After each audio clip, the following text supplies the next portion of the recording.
Nikita Mirzani ingin Baim Wong dilaporkan ke polisi. Artis Nikita Mirzani belak-belakan mengatakan masih menyimpan dendam pada Baim Wong. Dendam Nikita Mirzani terkait persoalan Baim Wong dengan mantan karyawannya yakni Iam.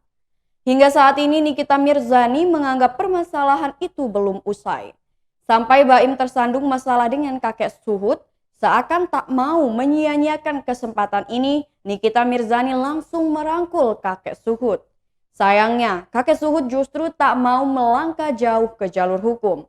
Pihak Nikita Mirzani damar membenarkan bahwa kakek Suhut memang tak mau menempuh jalur hukum.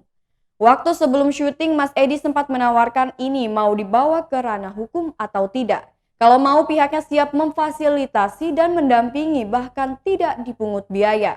Kakek Suhut pun berkata bahwa tidak perlu dibawa sampai ranah hukum. Cukup berdamai secara kekeluargaan saja karena merasa tidak enak dengan anaknya yang sudah malu dan banyak ditanyai oleh orang-orang. Nikita Mirzani menambahkan pernyataan kakek Suhut tersebut juga disaksikan oleh banyak orang. Nikita Mirzani bahkan membuat pengakuan bahwa dialah yang ingin Baim Wong dilaporkan ke polisi.